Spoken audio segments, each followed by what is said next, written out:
Hello દોસ્તો, જીટીયુનું diploma semester 1 રેગ્યુલરનું result આવી ગયું છે. તો આ રિઝલ્ટ કેવી રીતે જોવું જોઈએ, એની અંદર ફેલ થયા હોય તો શું કરવાનું, એસપીઆઈ, સીપીઆઈ, સીજીપીએ અને એસટીપીઆઈ એટલે શું, તેની જરૂરિયાત શું છે, જીટીયુની અંદર પાસિંગ માર્ક્સ કેટલા અને તેની અંદર ગ્રેડ્સ કેવી રીતે આપવામાં આવે છે, તેમજ એસપીઆઈ મુજબ પર્સન્ટેજ કેટલા થાય, આ બધી બાબતો વિશે આજના વિડીયોમાં આપણે ચર્ચા કરવાના છીએ. મિત્રો, મારું નામ છે ડોક્ટર સોનીગ્રા અને તમે ચેનલ સાથે જોડાયેલા છો એના માટે તમારો બધાનો આભાર. તો સૌથી પહેલા જીટીયુ રિઝલ્ટ જોવા માટે આપણે ગૂગલને જ પૂછીશું. ગૂગલમાં ટાઈપ કરો જીટીયુ રિઝલ્ટ, એટલે એની અંદર પહેલી જ વેબસાઇટ આવશે gturesult.in. એના ઉપર ક્લિક કરશો એટલે આવી રીતે એક પોર્ટલ ખુલશે. આ પોર્ટલનું એડ્રેસ છે gturesults.in. એ ખોલશો એટલે અહીંયા આગળ એક બાર આવશે. એ બાર ઉપર ક્લિક કરશો એટલે અહીંયા જીટીયુની અંદર અભ્યાસ કરતા હોય એવા તમામ અભ્યાસક્રમનું લિસ્ટ આવશે. જે રિઝલ્ટ આવી ગયા હશે એ રિઝલ્ટનું લિસ્ટ આવશે. એની અંદર અહીંયા હશે diploma semester 1 regular December 2023, winter 2023, right. બાકીના બધા સેમેસ્ટરનું રિઝલ્ટ પણ નીચે આપેલું હશે. આના ઉપર ક્લિક કરશો એટલે આવી રીતે એક બોક્સ ખુલશે. આ બોક્સની અંદર અહીંયા તમારો એનરોલમેન્ટ નંબર ટાઈપ કરવાનો રહેશે. એનરોલમેન્ટ નંબર જે 12 ડિજિટનો નંબર છે એ નાખો. ત્યાર પછી અહીંયા કેપ્ચા કોડ નાખો અને સર્ચ ઉપર ક્લિક કરશો એટલે આવી રીતે રિઝલ્ટ ખુલશે. હવે આ રિઝલ્ટ જોઈને આપણે ચક્કર ભમર આવી જશે કે આમાં શું લખ્યું છે. એબી, બીસી, ડીસીડી, ઈ આવા બધા ગ્રેડ લખેલા હશે. એ થી સ્ટાર્ટ થશે. એબી, બીબીબીસી, સીસીસીડી, ડીડી અને એફએફ આવી રીતે ગ્રેડ હશે. હવે આ રિઝલ્ટ જોવાનું કેવી રીતે અને એની અંદર ફેલ થયા હોય તો શું કરવાનું એ જોઈએ. સૌથી પહેલા જોઈએ કે રિઝલ્ટ ક્યાં જોવાનું. તો રિઝલ્ટ જોવા માટે આ સૌથી છેલ્લું કોલમ છે સબ્જેક્ટ ગ્રેડ. એ તમારું ફાઇનલ રિઝલ્ટ દર્શાવે છે. આ પેલું કોલમ જે છે એમાં થિયરી ગ્રેડ છે, પેલું એન્ડ સેમેસ્ટર એક્ઝામ અને પ્રોગ્રેસિવ એસેસમેન્ટ. તો એન્ડ સેમેસ્ટર એક્ઝામ એટલે 70 માર્કની એક્ઝામ જે આપણે આપેલી છે 2.5 કલાકની, એનો ગ્રેડ છે. પ્રોગ્રેસિવ એસેસમેન્ટ અથવા કન્ટિન્યુઅસ એસેસમેન્ટ એટલે મિડ સેમ એક્ઝામ જે તમે આપેલી છે એના ગ્રેડ છે. અને અહીંયા થિયરીનું ટોટલ છે. એવી જ રીતે પ્રેક્ટિકલના જે 2 માર્ક્સ હોય છે એના કમ્પોનન્ટ અને અહીંયા એનું ટોટલ. અને થિયરી અને પ્રેક્ટિકલ બેનું ટોટલ અહીંયા છેલ્લા કોલમમાં આપેલું છે. હવે એની અંદર અહીંયા આગળ સૌથી નીચે આપેલું હશે સેમેસ્ટર પરફોર્મન્સ ઇન્ડેક્સ, એસપીઆઈ. તો એ તમારું રિઝલ્ટ છે. એટલે પહેલા સેમેસ્ટરની અંદર આ સ્ટુડન્ટ જે છે એને 9.43 એસપીઆઈ આવેલો છે. હવે એને ટકામાં કન્વર્ટ કરવું હોય, પર્સન્ટેજમાં કન્વર્ટ કરવું હોય તો એના માટેની ફોર્મ્યુલા છે એ આવી રીતે છે. એસપીઆઈ મલ્ટીપ્લાઇડ બાય 10 માઇનસ 5, એટલે કે 9.43 મલ્ટીપ્લાઇડ બાય 10, એમાંથી 5 બાદ કરો એટલે 94.3 માઇનસ 5 એટલે આન્સર આવશે 89.3%. તો આ સ્ટુડન્ટને પહેલા સેમેસ્ટરની અંદર 89.3% આવેલા છે એવું કહેવાય. જીટીયુના સર્ક્યુલર મુજબ આ સર્ક્યુલર જે ફોર્મ્યુલા છે પર્સન્ટેજની આવી રીતે છે. Percentage is equal two SPI minus 0.5 into 10. એ રીતે કરો તો સેમ આન્સર આવશે. આવી રીતે કરશો તો પણ સેમ આન્સર આવશે. આ થોડી ઈઝી મેથડ. હવે આની અંદર ગ્રેડ્સ જે છે એ કેવી રીતે આપવામાં આવે છે એ જોઈએ. એના પહેલા ફેલ થયા હોય તો શું કરવું. આ પાસ થઈ ગયો હોય એ વિદ્યાર્થી માટે છે, રાઈટ. હવે ફેલ થયેલો હોય એના માટે જો અહીંયા એક સ્ટુડન્ટનું રિઝલ્ટ મેં લીધેલું છે એમાં આટલા સબ્જેક્ટમાં ફેલ છે. અહીંયા 1, 2, 3 અને 4 એફએફ ગ્રેડ છે. અહીંયા સીસી એટલે પાસ છે, સ્ટ્રેન્થ ઓફ મટીરિયલમાં પાસ છે. ઉપરના 4 સબ્જેક્ટમાં ફેલ છે. અને છેલ્લા કોલમમાં જુઓ તો અહીંયા 1, 2, 3, 4 4 સબ્જેક્ટમાં આ સ્ટુડન્ટ ફેલ છે. તો હવે આ સ્ટુડન્ટ માટે 2 ઓપ્શન છે. એક તો એ કે એને રીચેકિંગ અથવા રીસેસમેન્ટ માટે એપ્લાય કરી શકો. અને એ એપ્લાય કરવા માટે જીટીયુના સ્ટુડન્ટ પોર્ટલમાં જવાનું છે. આપણે જે જીટીયુની એક્ઝામ ફોર્મ ભરી હતી, એક્ઝામ ફોર્મ માટેની ફી ભરી હતી, એ પોર્ટલમાંથી તમારે રીચેકિંગ કરાવી શકો છો, રીએસેસમેન્ટ કરાવી શકો છો. અને બીજું, જો એની અંદર ફેલ થાવ તો એનું એક્ઝામ ફોર્મ ભરવાનું આવશે. પણ એમાં ધ્યાન રાખવાનું છે, એક્ઝામ ફોર્મ ભરતી વખતે એમાં જે સબ્જેક્ટ ખુલે એની જ ફી ભરવાની છે. એમાં તમારે ક્યાંય મગજ દોડાવવાનું નથી. દાખલા તરીકે આ સ્ટુડન્ટ છે એ આટલામાં ફેલ છે. જો 1, 2, 3, 4 અહીંયા પાસ છે, અહીંયા પણ પાસ છે, અહીંયા પણ પાસ છે. તો જ્યાં આગળ પાસ થઈ ગયા છે એ એક્ઝામ ફરી પાછી આપવાની નથી. માત્ર જે એક્ઝામ કમ્પોનન્ટમાં ફેલ થયેલા છો એ જ એક્ઝામ આપવાની છે. દાખલા તરીકે આ સ્ટુડન્ટ છે એને સ્ટ્રેન્થ ઓફ મટીરિયલમાં અહીંયા સીસી ગ્રેડ છે, અહીંયા બીસી છે, અહીંયા એન્ડ સેમેસ્ટર એક્ઝામ પ્રેક્ટિકલમાં ધારો કે એફએફ છે. તો માત્ર પ્રેક્ટિકલ એક્ઝામ આપવાની છે, એન્ડ સેમેસ્ટર એક્ઝામ આપવાની નથી, રાઈટ. એટલે એ તમારે ખાસ ધ્યાન રાખવાનું છે. જ્યાં આગળ ફેલ થયા હો એ જ એક્ઝામ આપવાની હશે. અને જ્યારે એક્ઝામની ફી ભરવા માટે જશો ત્યારે પણ એટલા જ તમે એક્ઝામ ફોર્મ છે એ ભરી શકશો જેમાં તમે ફેલ છો. અને આ એક્ઝામ ફોર્મ ભરવાનું ભૂલાય નહીં. એ ટૂંક સમયમાં જ રીચેકિંગ અને રીઅસેસમેન્ટનું રિઝલ્ટ આવી જશે. એના થોડા સમય પછી જીટીયુનું એક્ઝામ ફોર્મ આવશે, રેમેડિયલ સેમેસ્ટર 1. તો એ ભરવાનું ભૂલવાનું નથી. હવે જોઈએ આ ગ્રેડ જે છે એ કેવી રીતે આપવામાં આવે છે અને એની અંદર સીપીઆઈ, એસપીઆઈ, સીજીપીએ અને એસટીપીઆઈ એનો મિનિંગ શું છે, એનો ઉપયોગ ક્યાં થાય છે. તો ધારો કે કોઈ એક સ્ટુડન્ટનું રિઝલ્ટ આવી રીતે છે. અહીંયા ગ્રેડ આપેલા છે, આ સબ્જેક્ટનો કોડ, નામ અને બધા ગ્રેડ. છેલ્લા કોલમમાં બધા ગ્રેડ આપેલા હશે અને અહીંયા એસપીઆઈ, સીપીઆઈ, સીજીપી આ બધું આપેલું છે. રાઈટ. તો પહેલા જોઈએ સેમેસ્ટર પરફોર્મન્સ ઇન્ડેક્સ એટલે શું. તો આ રિઝલ્ટ જે છે એને આવી રીતે લખી દેવાનું. સબ્જેક્ટનો કોડ, એની ક્રેડિટ અને એનો ગ્રેડ. ક્રેડિટ જે છે એ ક્યાંથી મળશે? આપણા સિલેબસની અંદરથી. બધા સબ્જેક્ટની ક્રેડિટ અલગ અલગ હોઈ શકે છે. ફોર એક્ઝામ્પલ, આ એક સબ્જેક્ટ છે એની ક્રેડિટ 4 છે, એની અંદર બીબી ગ્રેડ આવેલો છે. બીજો સબ્જેક્ટની ક્રેડિટ 5 છે, એમાં બીસી ગ્રેડ છે, and so.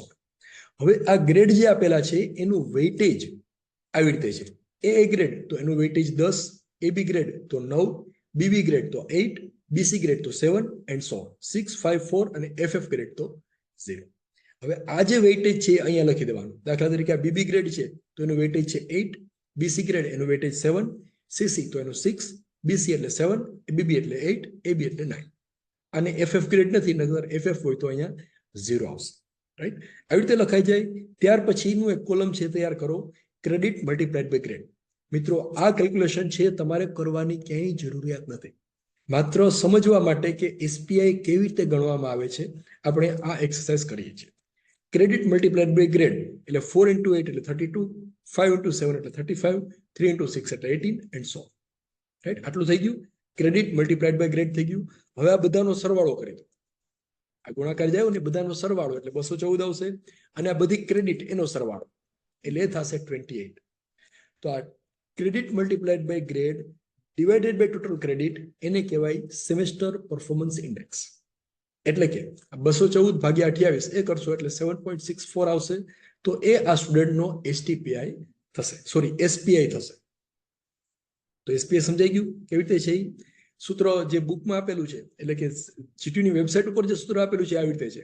SPI is equal to subject 1 multiplied by grade plus subject 2 multiplied by grade plus 100 divided by credit of subject 1, 2, 3, 4. એ પણ આ ટેબલમાં આપેલું છે એ જ રીતે છે. એમાં પણ એસપીઆઈ રીતે ગણશો તો 7.64 આવશે. તો આ થઈ ગયું એસપીઆઈ ની ગણતરી. હવે સીપીઆઈ ની ગણતરી કેવી રીતે થાય છે એ આપણે જોઈએ.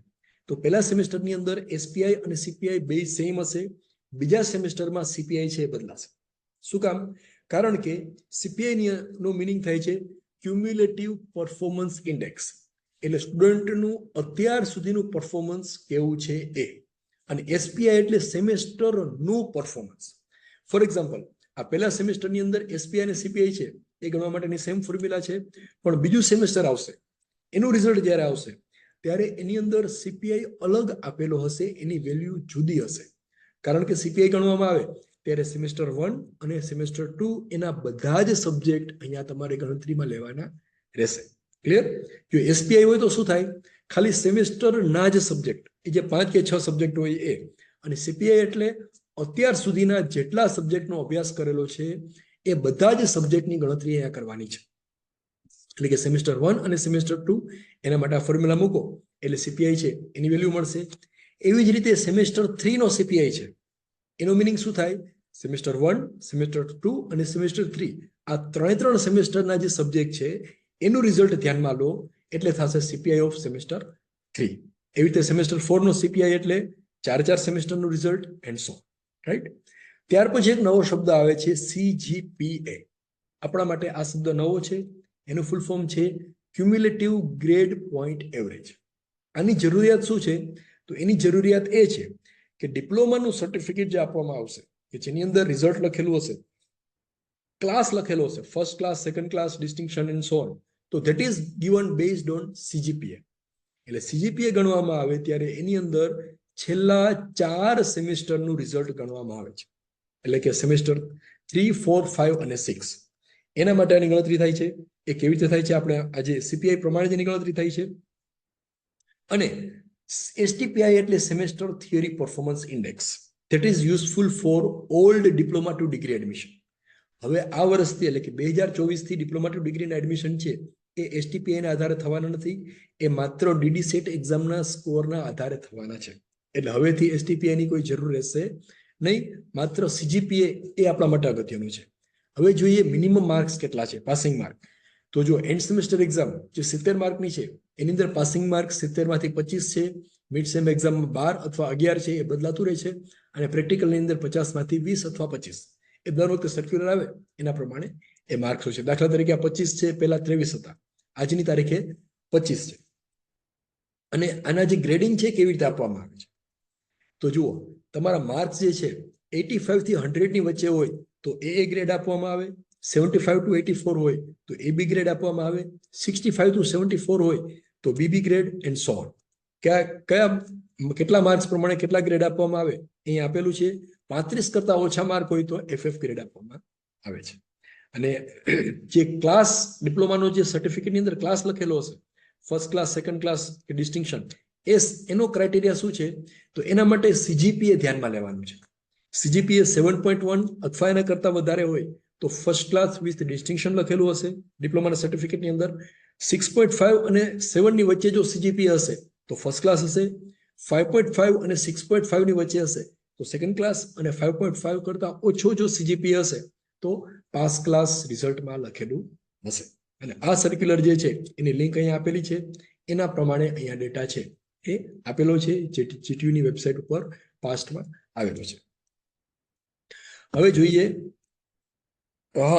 બધા વિદ્યાર્થીઓ માટે ડિપ્લોમાના સર્ટિફિકેટની અંદર ફર્સ્ટ ક્લાસ હોવું અતિ આવશ્યક છે, કારણ કે મોટા ભાગની કંપનીઓ જે રિક્રુટમેન્ટ કરતી હોય છે એ લોકોનો ક્રાઇટેરિયા ફર્સ્ટ ક્લાસનો હોય છે. પ્લસ ગવર્મેન્ટની જોબ માટે જો તમે એપ્લાય કરવાનું હોય તો એના માટે પણ ફર્સ્ટ ક્લાસ હોવું અતિ આવશ્યક છે. તો અત્યારે આપણો ટાર્ગેટ મિનિમમ 7.1 કરતા વધારે CGPA આવે એવો હોવો જોઈએ, જેથી કરીને ફર્સ્ટ ક્લાસ વિથ ડિસ્ટિંક્શન સાથે આપણે ડિપ્લોમા છે એ પાસ કરી શકીએ. હવે અહીંયા આ જે ગ્રેડ છે આ બધા ક્રેડિટ છે. સબ્જેક્ટની ક્રેડિટ તમારે જોયું હોય તો આવી રીતે જોઈ શકો. 2021 પહેલા આવી રીતે હતું અને 2021 પછી આવી રીતે છે. એના વિશે આપણે બધાને આઈડિયા છે. તમારો રેકોર્ડ ગમે ત્યારે ચેક કરવું હોય તો કેવી રીતે ચેક કરવું, તો એના માટે પણ તમારું ગ્રેડ હિસ્ટ્રી કાર્ડ GTUની વેબસાઇટ ઉપર ઉપલબ્ધ છે. ગૂગલમાં સીધું ટાઈપ કરો GTU grade history card. Grade history card type કરશો એટલે આવી રીતે પેલું જ વેબસાઇટ ખુલશે. એના ઉપર ક્લિક કરશો એટલે આવી રીતે એક પોર્ટલ ખુલશે. એ પોર્ટલની અંદર અહીંયા તમારો GTU enrolment number, captcha code અને પાસવર્ડ નાખશો. જો આ પાસવર્ડ છે એ પાસવર્ડ કયો છે, GTU સ્ટુડન્ટ પોર્ટલનો જે પાસવર્ડ છે એ નાખી અને ક્લિક કરશો એટલે આવી રીતે તમારું એક ગ્રેડ હિસ્ટ્રી કાર્ડ ખુલશે. તમારું નામ, કોલેજનું નામ, કોલેજનો કોડ, એનરોલમેન્ટ નંબર, બધી જ ડિટેલ હશે. અત્યાર સુધીમાં CPI કેટલો છે, CGPA કેટલો છે, કયા સેમેસ્ટરમાં કેટલા બેકલોગ છે, પેલા સેમેસ્ટરનું રિઝલ્ટ શું છે, બધું જ અહીંયા તમે જોઈ શકો. દાખલા તરીકે આ સબ્જેક્ટ છે, આ સ્ટુડન્ટ છે, અને પહેલા સેમેસ્ટરની અંદર BD માં એક બેકલોગ અહીંયા દર્શાવે છે, જો તો એને પાસ કરવાનો રહેશે, રાઈટ. એવી રીતે એનું 5મું અને 6ઠું સેમેસ્ટર છે તો 6ઠું સેમેસ્ટર પાસ છે, એમાં બેકલોગ 0 છે. 5મા સેમેસ્ટરની અંદર એક બેકલોગ છે. તો આ રીતે તમારું ગ્રેડ હિસ્ટ્રી કાર્ડ છે તમે જોઈ શકો છો. અને હવે જોઈએ 5 અગત્યની બાબતો. ડિપ્લોમાની અંદર અભ્યાસ કરતા હોય એ તમામ વિદ્યાર્થીઓ માટે, GTUમાં અભ્યાસ કરતા હોય એવા તમામ વિદ્યાર્થીઓ માટે 5 અગત્યની બાબતો. પહેલી બાબત એ કે તમારું એક્ઝામ ફોર્મ ભરવાનું ભૂલાય નહીં. જો એક્ઝામ ફોર્મ ભરવાનું ભૂલાઈ ગયું તો એ એક્ઝામ છે એ તમે આપી શકશો નહીં. બીજું છે મિડ સેમેસ્ટર એક્ઝામ, જે કોલેજ દ્વારા લેવામાં આવે છે, તો મિડ સેમ એક્ઝામ આપવાનું ભૂલાય નહીં. ત્રીજું છે ટર્મ વર્ક સબમિશન. એ દરેક સબ્જેક્ટના ટીચર છે એ તમારો કોન્ટેક્ટ કરતા હશે, તમને ફોલોઅપ લેતા હશે, તો એનું ટર્મ વર્ક સબમિશન કરાવવાનું ભૂલાય નહીં. વાઇવા, એક્સટર્નલ અથવા ઇન્ટરનલ વાઇવા, ફાઇનલ યરના વિદ્યાર્થીઓ એના માટે એક્સટર્નલ વાઇવા અને બાકીના બધા માટે ઇન્ટરનલ વાઇવા, તો એ આપવાનું ભૂલાય નહીં. એમાં એબસન્ટ રહેશો તો ફેલ થશો. અને એન્ડ સેમેસ્ટર એક્ઝામ, જે 70 માર્કની 2.5 કલાકની એક્ઝામ હોય છે, આ 5 બાબતમાંથી એક પણ વખત જો સ્ટુડન્ટ એબસન્ટ રહેશે તો એ સબ્જેક્ટની અંદર ફેલ થશે અથવા એ એક્ઝામ આપી શકશે નહીં. તો આટલી બાબતોનું ધ્યાન રાખવાનું છે. અને આ ચેનલ જે સોનિગ્રા ટેક છે એ ટેલિગ્રામની અંદર પણ આપેલી છે, ઇન્સ્ટાગ્રામ, ફેસબુક, એ દરેક જગ્યાએ છે. તમારે જો અભ્યાસ કરવો હોય તો એ ચેનલની અંદર જોઈન થઈ શકો છો. એની અંદર ગુજરાતી ભાષામાં બધા સબ્જેક્ટ તમને ભણાવવામાં આવશે. એ વિડીયો જે પ્લેલિસ્ટ છે એમાં પણ તમે અલગ અલગ સબ્જેક્ટનું જે મટીરિયલ તૈયાર કરેલું છે એનો અભ્યાસ કરી શકો છો. અહીંયા જે બોક્સ આપેલા છે એની અંદર પણ વિવિધ વિડીયો આપેલા છે જે ડિપ્લોમાના વિદ્યાર્થીઓ માટે અગત્યના છે.